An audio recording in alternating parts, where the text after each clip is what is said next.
میرا نام ہے سیدہ عیشل فاطمہ. میں بننا چاہتی ہوں آرمی آفیسر. السلام علیکم، میرا نام حسین رضا، میں بڑے ہو کے بزنس میں بننا چاہتا ہوں. السلام علیکم، میرا نام سکینہ حیدر ہے، میں ڈاکٹر بننا چاہتی ہوں. السلام علیکم، میرا نام محمد ارحم ہے اور میں بڑے ہو کے پائلٹ بننا چاہتا ہوں.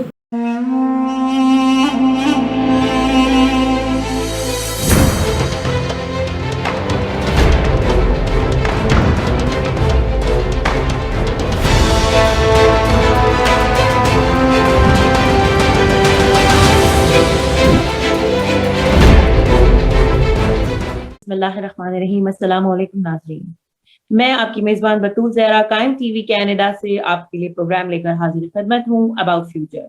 جیسے کہ آپ جانتے ہیں کہ اباؤٹ فیوچر میں ہم ڈسکس کرتے ہیں فیوچر ہمارے نوجوانوں کا کہ ہم کہاں کھڑے ہیں. ناظرین، جیسے جیسے معاشرہ تبدیل ہوتا جا رہا ہے، ذہنوں میں یہ سوال پیدا ہوتا جا رہا ہے کہ کیا ہم ترقی کے اس دور میں کہیں پیچھے تو نہیں رہ گئے. آج پوری دنیا گلوبل ولیج بن گئی ہے، سب کچھ ڈیجیٹلائز ہو گیا ہے. ایسے میں کیا ہمارے نوجوانوں کو اس معیار کی تعلیم مل رہی ہے جیسے دیگر معاشرہ حاصل کر رہا ہے؟ انہی سب مسائل پر گفتگو کرنے کے لیے آج جو مہمان ہمارے ساتھ موجود ہیں وہ ایک ایسی شخصیت ہیں جو علمی حلقے میں کسی تعارف کے محتاج نہیں. جناب محمد علی سید صاحب، جن کی 11 کتابیں قرآن، اہل بیت اور سائنس کے موضوع پر شائع ہو چکی ہیں. اس کے علاوہ آپ کا ناول لہو کی موجیں، جس کے اب تک 4 ایڈیشن آ چکے ہیں، دریچہ کربلا بھی آپ کی کتاب ہے، اور کراچی سے چھپنے والے میگزین طاہرہ کے بانی و مدیر رہے ہیں. 10 سال بطور مدیر اعلیٰ ماہنامہ معصوم سے منسلک رہے ہیں. ناظرین، ان کی تعریف میں کچھ کہنا ایسے ہے جیسے سورج کو چراغ دکھانے کے مترادف ہو. آئیے ناظرین اپنی مہمان شخصیت سے گفتگو کرتے ہیں. جناب محمد علی سید صاحب، السلام علیکم. وعلیکم السلام. سوال اباؤٹ فیوچر کے حساب سے ہے. میں آپ سے سوال کرتی ہوں، زمانہ بہت تیزی سے بدل رہا ہے، مقابلہ بہت سخت ہے، اور ہماری جو نیو جنریشن ہے، یوتھ ہے، وہ کہاں کھڑی ہے؟ ینگ جنریشن جو ہے اس کے بارے میں بالکل مایوس ہونے کی بھی کوئی بات نہیں ہے. بہت سے بچے بہت آگے بڑھ رہے ہیں اپنی اپنی پروفیشنل فیلڈ کے اندر، لیکن بیشتر جو ہمارے نوجوانوں کا یعنی حلقہ ہے وہ کام نہیں کر پا رہا جس طریقے سے کہ ان کو کرنا چاہیے اور پروفیشنل تعلیم حاصل کرنا چاہیے. اس کے پیچھے بہت سارے اسباب ہیں. ان اسباب میں سے ایک یہ ہے کہ ان نوجوانوں کو گائیڈ کرنے کے لیے، وہ لڑکیاں ہوں یا لڑکے، ان کو گائیڈ کرنے کے لیے ہمارے پاس ایک بہت بڑی طاقت ہے. وہ ہے ہمارا میڈیا، یعنی عزاداری کا میڈیا، ممبر. تو صاحبان ممبر اس میں بہت بڑا کردار ادا کر سکتے ہیں کہ نوجوانوں کو سمجھائیں، باتیں بتائیں، ان کے سامنے علم کی اہمیت کو واضح کریں، اور ان کو بتائیں کہ بھائی آپ کو زندگی کے اندر ایک کامیاب زندگی گزارنا ہے. جی. لیکن المیہ یہ ہے کہ ہمیں مذہب کا ایک ایسا رخ دکھایا جاتا ہے کہ ہم یعنی تکلیفیں برداشت کریں، بیماریاں، پریشانیاں، دربدری، یہ سب برداشت کریں، یہ تو قسمت میں لکھا ہوا ہے، تو اس کا اجر آخرت میں ملے گا، اللہ تعالیٰ جنت میں بہت بڑے محل عطا کرے گا اس کے بدلے میں. جی، یہ صحیح ہے بات، لیکن قرآن نے یا اسلام نے یا ائمہ طاہرین نے کہیں پر بھی دنیا میں ایک اچھی اور کامیاب زندگی گزارنے کو منع نہیں کیا کہیں، بلکہ اس کی ہمت افزائی کی ہے. آپ نے حدیث میں بھی پڑھتے ہیں آپ لوگ، اور ہم بھی پڑھتے ہیں اس کو، جو نعمتیں اللہ نے دیے ان سے استفادہ کرو، وہ نظر آنی چاہیے تمہاری وجود کے اندر. لیکن ہمیں ایسا کچھ سبق سکھا دیا گیا ہے کہ ہم اس پریشانی، بیماری، مفلسی، جہالت، ان سب کو ہم خدا کی مرضی سمجھ کر ہم قبول کریں اور ہم اسی حالت میں رہیں. یہ کام جو ہے صاحبان ممبر کا ہے، کیونکہ ان سے بڑی طاقت کوئی اور نہیں ہے. ان کو چاہیے کہ نوجوان نسل کی رہنمائی کریں اور اس کو آگے بڑھنے کی اس کے اندر ایک طاقت اور تڑپ پیدا کریں. تو یہ ہے، مطلب اس کے باوجود ہمارے نوجوان جو ہیں وہ بہت اچھے پروفیشنل فیلڈز کے اندر آگے بھی بڑھ رہے ہیں، لیکن ان کی تعداد بہت کم ہے. صحیح. اچھا یہ بتائیے گا کہ آپ کے خیال میں معاشرے میں نوجوان کا کردار کس اہمیت کا حامل ہونا چاہیے؟ دوبارہ فرمائیے سوال. یہ آپ کے خیال میں معاشرے میں نوجوانوں کا کردار کس اہمیت کا حامل ہے؟ دیکھیے ہمارے معاشرے میں اہمیت کا حامل یہ ہے کہ یہی نوجوان ہمارا مستقبل ہے. لیکن بالکل. بات کو کہا تو بہت جاتا ہے کہ نوجوان ہمارا مستقبل ہے، نوجوان ہمارا مستقبل ہے، لیکن اس کی روح کو سمجھنے کی کوشش نہیں کی جاتی اور نہ اس مستقبل کو سنوارنے کی کوئی کوشش کی جاتی. مثلا ہمارا نظام تعلیم ہے، ہمیں ایسا نظام تعلیم دیا گیا ہے کہ آپ کوئی بھی سائنس کی کتاب اگر آپ پڑھنا چاہیں تو اس کو پڑھنے میں آپ کو بہت دشواری پیش آئے گی. پھر ٹیچرز کا کردار ہے اس کے اندر، ٹیچرز اس کو سمجھا نہیں پاتے پوری طریقے سے.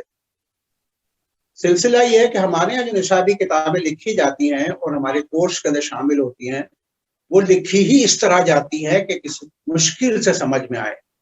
اسی لیول کے ایک بچے کی، ایک نوجوان کی جو کتاب یورپ میں یا امریکہ میں آپ اٹھا کے دیکھیں تو وہ اتنی آسان، پکٹوریل، کلرفل ہوگی کہ بچہ دلچسپی سے اس کو پڑھے گا اور اس کو آسانی کے ساتھ سمجھ سکے.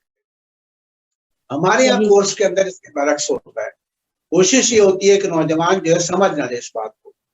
اور یہ ہمارے نصاب کی کتابیں ساری موجود ہیں، آپ دیکھ لیں، وہ کسی بھی شعبے کا ہو، بچے رٹ کر پاس کرتے ہیں. حتیٰ کہ MBBS کے بچے بھی رٹتے ہیں، پاس کرتے ہیں اور ایک ڈگری حاصل کر لیتے ہیں. لیکن ڈگری جو ہے وہ علم تھوڑا ہی ہے، علم تو اس سے بلندر چیز ہے.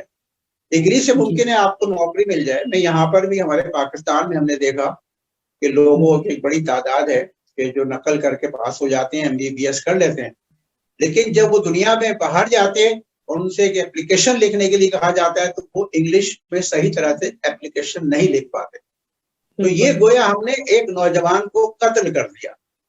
ہم نے اس کو نقل کی سہولت فراہم کی تو ہم نے ایک نوجوان کو مار دیا. اس بات کو اب لوگ سمجھنے لگے ہیں اور اس کے اوپر کوشش ہے. لیکن یہ کہ عمومی طور کے اوپر سندھ میں، پنجاب میں، بلوچستان میں، خیبر پختونخوا میں، ہر جگہ نقل کے جو ایک رواج چل پڑا ہے اس نے نوجوانوں کو بہت گہرا نقصان پہنچایا ہے. بالکل. اچھا یہ بتائیے گا کہ ہماری نوجوان نسل کی کیا مسائل آپ دیکھ رہے ہیں اور ان سے کیا نکلنے کا وے آؤٹ ہونا چاہیے؟ دیکھیے اس میں عرض کرتا ہوں آپ سے کہ ہم نے جیسے شروع میں آپ سے عرض کیا کہ ہمارا جو نظام تعلیم ہے، چاہے وہ گورنمنٹ کے یا پرائیویٹ سیکٹر کے اسکول ہوں یا یونیورسٹیز ہوں یا ہمارے مدارس ہوں، سب جگہ جو نظام ہے وہ ایک ٹھہراؤ کا شکار ہو گیا ہے، یعنی یکسانی کا شکار ہو گیا ہے. اس میں وقت کے ساتھ ساتھ نئی جو چیزیں شامل ہونا چاہیے تھی جس کے ذریعے ہم دنیا کے سامنے نئے علوم کے ساتھ ہم آگے بڑھتے، تو وہ ایک جامد شکل اختیار کر گیا. میں نے آپ سے بتایا کالج اور یونیورسٹی میں لوگ جس طرح سے رٹ کے پاس ہوتے ہیں. اب مدارس کا حال دیکھیں تو مدارس میں ایک ہی طرح کے لوگ، ایک ہی طرح کی پروڈکٹ باہر نکلتی ہے اور ان سے، اور پھر وہ جو نکلتے ہیں مدارس سے ان کی کوشش ہوتی ہے ہر آدمی کی کہ وہ خود ایک ایسا ہی مدرسہ قائم کر دے اور پھر وہی چیزیں پڑھانا شروع کر دے جو پہلے وہ پڑھتا رہا ہے. تو ہمارے یہاں کوئی امپروومنٹ نہیں آ رہی تعلیم کے اندر. بالکل. اچھا اس کا ایک یہ عرض کروں کہ یہ ایک عمومی رویہ ایک زمانے میں یورپ میں بھی رہا ہے. وہاں بھی مطلب علم حاصل کرنا ایک مشکل کام تھا اور وہ کلیسا کے زیر اثر تھے لوگ. کلیسا جس بات کو اوکے کرتا تھا وہی چیز آگے بڑھتی. لیکن بالآخر انہوں نے یہ سوچا کہ نہیں، اس کے علاوہ یہ ہے کہ ہمیں جدید علوم کی طرف ہمیں آگے بڑھنا چاہیے اور ہمیں وہ حاصل کرنا چاہیے. اور وہ پھر جب انہوں نے ایک صنعتی انقلاب آیا اور یورپ کی قسمت بدل گئی. پہلے یورپ کے اندر بھی جو آج بہترین علاقے ہیں یورپ کے یا امریکہ کے، یہ تقریباً جب اسلام آیا ہے، قرآن نازل ہوا ہے، اس عہد کے اندر وہ کیچڑ اور گندے نالوں کے درمیان جنگلیوں کی سی زندگی گزارتے تھے. لیکن پھر انہوں نے خود اپنے آپ فیصلہ کیا کہ ہمیں کیا کرنا ہے. جب یہ فیصلہ کیا دیکھیں کہ وہ دنیا پر حکمرانی کر رہے ہیں، اور یہ سارا جو فیض ہے یہ اسلام کا ہے، قرآن کا ہے، اہل بیت کا ہے، اور اس کے بعد جو مسلمان سائنسدان جو 8ویں صدی عیسوی تک کام کرتے رہے ان کی خدمات ہیں، اور ان کی خدمات کو یورپ والوں نے حاصل کیا، اس سے پوری طرح فائدہ اٹھایا، اور وہی خدمات، وہ عظیم کام جو ہمیں کرنا چاہیے تھے، مسلمانوں کو کرنا چاہیے تھے، وہ سارے انہوں نے سنبھال لیے۔ اب میں آپ کو اس کی کیا وجہ ہے؟ میں یہاں سے آپ سے میں سوال کرنا چاہوں گی یہیں پہ بیچ میں کہ آپ جو یہ بات کر رہے ہیں، میرا یہ اگلا سوال تھا کہ ساری ترقی مسلمانوں نے شروع میں کی ہے، اس کے بعد کیا وجہ ہے کہ ہم اس مقام پہ نہیں آ سکے اور دوسرے ہمارے قرآن اور ہمارے نہج البلاغہ سے فائدہ اٹھاتے رہے؟ ہاں، اس کی وجہ یہ ہے نا کہ ہم نے دستبردار ہو گئے، اور ہمیں، یعنی میرے پاس کوئی ثبوت تو نہیں ہے اس کا، لیکن کچھ چیزوں سے اندازہ ہوتا ہے کہ دیکھیے جب جنگیں عظیم ہوئی ہیں اس کے اندر مسلمان ملکوں کا بھی بٹوارا کیا گیا، اور صلیبی جنگیں ہوئی اس کے اندر بھی یہی ہوا کہ مسلمان دباؤ کے اندر آئے اور مسلمانوں کے ممالک پہ قبضہ کیا گیا، ان کے نظریات تک کو تبدیل کر دیا گیا، اور ان کو اس بات پہ لگا دیا گیا کہ بس عبادت کرتے رہو یا یہ مذہبی فریضہ ادا کرتے رہو اور تم جنت میں چلے جاؤ گے۔ تو دنیا کے اندر جو کامیابی اور ترقی حاصل کرنا تھی، جو تعلیم تھی قرآن کی اور اہل بیت کی، اس کی طرف سے ہماری توجہ ہٹ گئی اور ہم خواب و خیال کی دنیا کے اندر رہنے لگے۔ میں آپ سے بتا رہا تھا کہ امیر المومنین علیہ السلام کا قول ہے کہ نہ تو ان لوگوں نے رسول اللہ صلی اللہ علیہ وآلہ وسلم کے انوار حکمت سے ضیاء حاصل کی، اور نہ روشن علوم کے چکماخ کو رگڑ کر نورانی شعلے پیدا کیے۔ یہ تو اس معاملے میں بس چرنے والے چوپایوں اور جانوروں کی طرح ہیں، بلکہ ان سے بھی بدتر۔ اب یہ جو قول ہے امیر المومنین علیہ السلام کا، یہ آپ نے ظاہر 40ویں صدی عیسوی سے پہلے ہی کہا ہوگا، لیکن یہ ایک طرح کی پیش گوئی بھی ہے۔ آج آپ مسلمان ممالک کی حالت دیکھ لیں کہ ان میں سے کتنے لوگ کیا کر رہے ہیں، سارا پیسہ، سارا سرمایہ، ساری باتیں ہم کہاں جایا کر رہے ہیں، اور ہم بطور شیعہ ہمارے پاس ایک اتنا بڑا میڈیا تھا، عزاداری اور ممبر، کہ لوگ اس کے لیے یعنی چینل، شیعہ چینل کے لیے، عزاداری چینل کے لیے نہ کیمرے چاہیے، نہ اسٹوڈیو چاہیے، نہ لائٹنگ کی ضرورت ہے، نہ پیسہ خرچ کرنے کی ضرورت ہے، نہ اس کے لیے اسپانسر چاہیے۔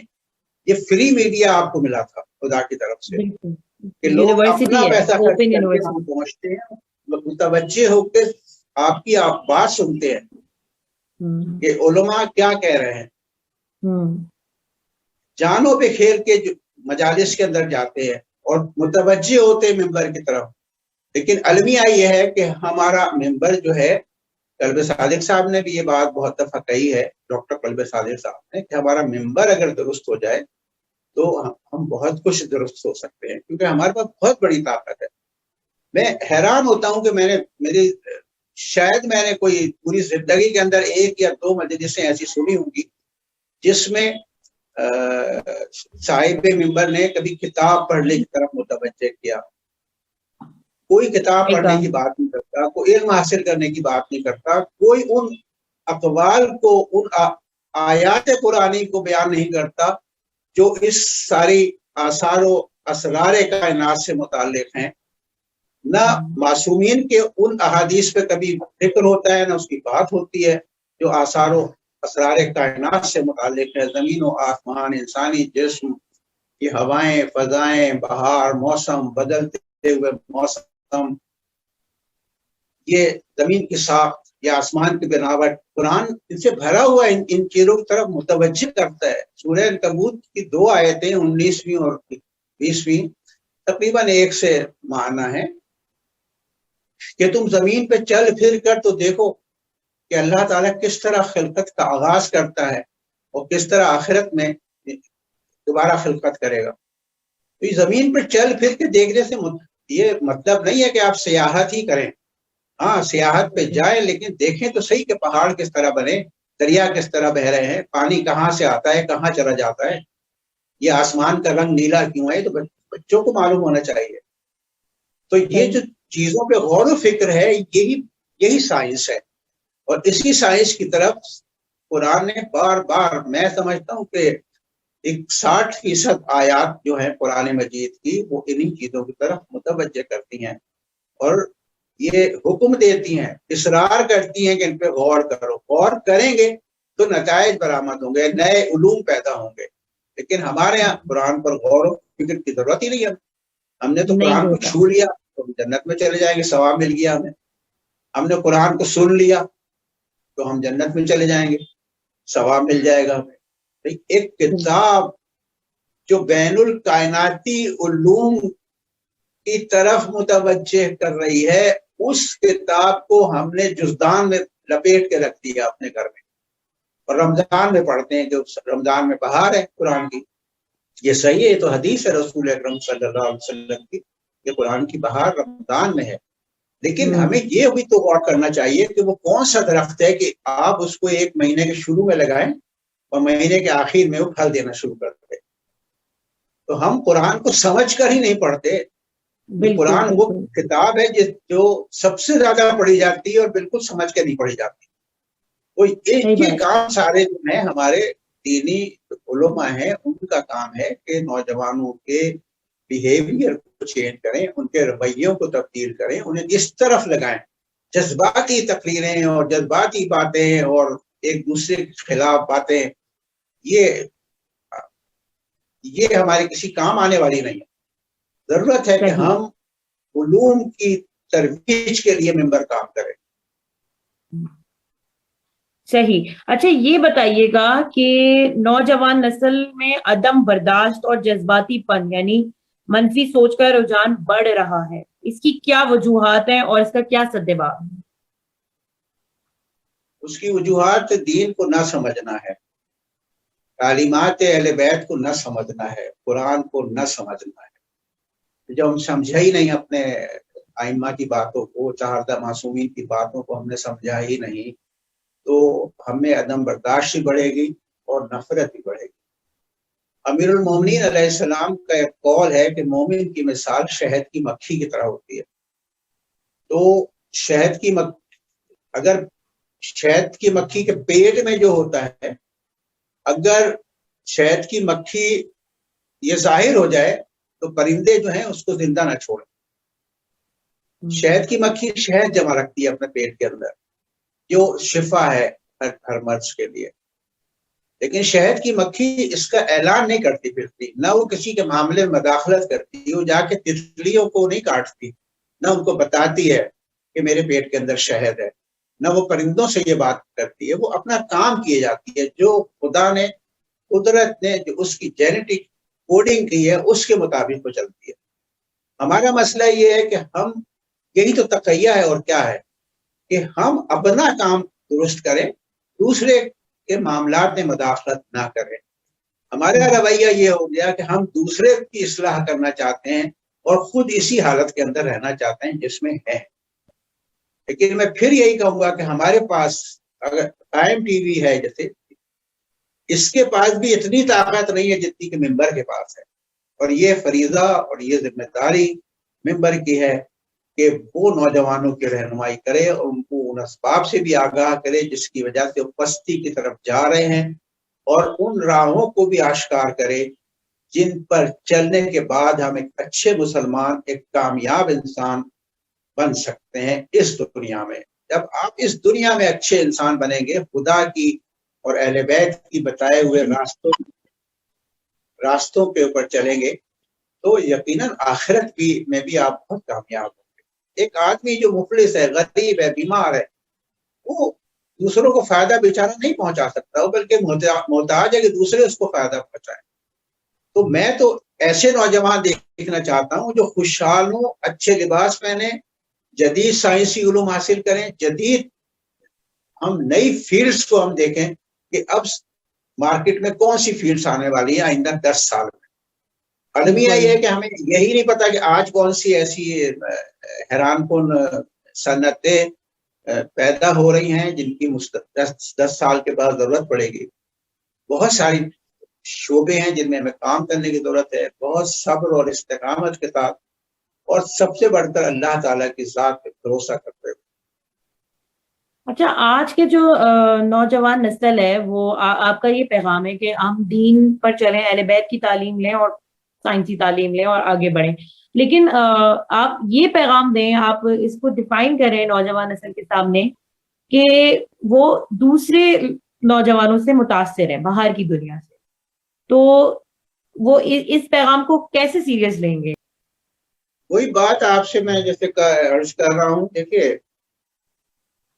امام مولا علی امیر المومنین علیہ السلام ہو، یا رسول اکرم صلی اللہ علیہ وآلہ وسلم ہو، یا امام جعفر صادق ہوں، یا امام رضا علیہ السلام ہوں، ان کی بے شمار احادیث ایسی ہیں جن کے موضوعات ہی سائنس ہیں. اب ہم احساس کمتری میں اس لیے مبتلا ہوتے ہیں. ایک میں دیکھتا ہوں، مشاہدہ کرتا ہوں کہ نوجوان بچے جو ہیں مجلس میں بیٹھتے ہیں، جا کر بڑے عقیدت سے ماں باپ لے جاتے ہیں، خاص طور پہ کینیڈا، امریکہ کے اندر یا یورپ کے دوسرے ملکوں میں بچوں کو لے جایا جاتا ہے، وہ بیٹھ جاتے ہیں، لیکن جو ممبر سے وہ سن رہے ہوتے ہیں وہ اتنا آؤٹ ڈیٹڈ ہوتا ہے کہ بچے یا تو موبائل سے کھیلتے رہتے ہیں یا باہر نکل جاتے ہیں. وہاں کے جو بچے ہیں وہ یہاں پاکستان کے بچوں کی طرح نہیں ہے کہ بالکل فرما بردار ہو جائیں اور بیٹھے رہیں. تو وہ بچے ہنستے ہیں، وہ کہتے ہیں کیا بات ہو رہی ہے یہ، ٹھیک ہے نا. اچھا، مطلب ہمارے پاس صرف ایک کہنے کو بہت کچھ ہے، علم کا ایک ذخیرہ ہے. اب ایک حدیث ہے امام جعفر صادق علیہ السلام کی، حدیث مفضل کے نام سے، اور ایک حدیث ہے حدیث حلیلہ کے نام سے. یہ 1250 سال سے تو ہمارے پاس موجود ہے نا. ہم نے اس میں کیا کام کیا؟ کسی بھی ملک میں آپ چلی جائیں، پاکستان، عراق، ایران، افغانستان اور ہندوستان، تو ان 2 احادیث پہ کسی نے ہاتھ ہی نہیں رکھا، اس کو سمجھنے کی کوشش ہی نہیں کی گئی. اور توحید مفضل وہ حدیث ہے جس میں تقریباً 14 سے 15 سائنسی علوم ڈسکس ہوئے ہیں. اچھا، سائنسی علوم ڈسکس ہونا کوئی حیران کن بات اس لیے ہے کہ جس عہد میں امام جعفر صادق علیہ السلام نے ان سائنسی موضوعات پہ بات کی، اس زمانے میں سائنس تو موجود تھی. سائنس تو آغاز کائنات سے ہے اور اختتام کائنات تک یہ برقرار رہے گی. سائنس تو ایک نظام ہے، قدرت نے ایک اوپن ایئر لیبارٹری انسانوں کے لیے کھول کے رکھی ہے. اس کائنات، یہ دنیا، یہ زمین و آسمان پہ تم اس پہ غور کرو، اس پہ تجربات کرو. لیکن جب امام جعفر صادق علیہ السلام نے یہ سائنسی موضوعات پہ بات کی، بالکل، تو اس وقت یورپ اور امریکہ میں گدھے گاڑیاں چلتی تھی اور مریضوں کا علاج لوہے کی سلاخیں گاڑ سے داغا جاتا تھا. اور اگر کسی عورت کے سر میں آدھے سر کا درد ہوتا تھا تو اس کا علاج یہ تھا کہ اس کی کھوپڑی میں ایک سوراخ کر کے ہتھوڑی اور چھینی کے ذریعے ایک سوراخ کر دیا جاتا تھا. ان کا خیال تھا کہ بدبو نکل جائے گی تو یہ عورت ٹھیک ہو جائے گی. اتنی پسماندہ صورتحال تھی یورپ اور امریکہ کی اس وقت. امام جعفر صاحب، یہ سائنسدان جس سے ہم آج بہت متاثر ہیں، اور سائنس ظاہر ہے بچے اس لیے متاثر ہیں کہ وہ سمجھتے ہیں کہ ہمارے دین نے اس طرح کی کوئی بات نہیں بتائی، ہمارے ائمہ نے یہ سب کچھ نہیں بتایا. لیکن اگر وہ دیکھیں، ان احادیث کو پڑھیں، دیکھیں کہ سائنس کا کس درجے کے اوپر بات ہوئی ہے، کتنے سائنسی علوم ڈسکس ہوئے ہیں، اور وہی سائنسی علوم بنیاد بنے یورپ میں اور یورپ کے اندر سائنسی ترقی کی بنیاد بنے. وہ ہماری مثال جو ہے مسلمانوں کی اور خصوصاً شیعہ حضرات کی، وہ ایک ایسے آدمی کسی ہے کہ جس کی جیب کے اندر ہیرے جواہرات بھرے ہوئے ہیں، اور وہ ایک سڑک پہ بیٹھا ہوا دوسرے لوگوں سے بھیک مانگ رہا ہے، علوم کی بھیک مانگ رہا ہے. یعنی یا وہ کہہ لیں کہ ہم باغ میں بیٹھے ہوئے ہیں اور انتظار کرتے رہتے ہیں کہ درخت سے کب پھل ملے، گرے اور ہم اس کو چکھ لیں. تو ہم نے جو ایجادات سائنس کر رہی ہے، سائنسدان کر رہے ہیں، وہ قابل مبارکباد ہیں، میں ان کی عزت کرتا ہوں. لیکن ہمارے یہاں ان سائنسدانوں کے خلاف بولا جاتا ہے. وہ کہتے ہیں نہیں جی یہ تو سب جہنم میں جائیں گے. بھئی آپ کو کس نے فتویٰ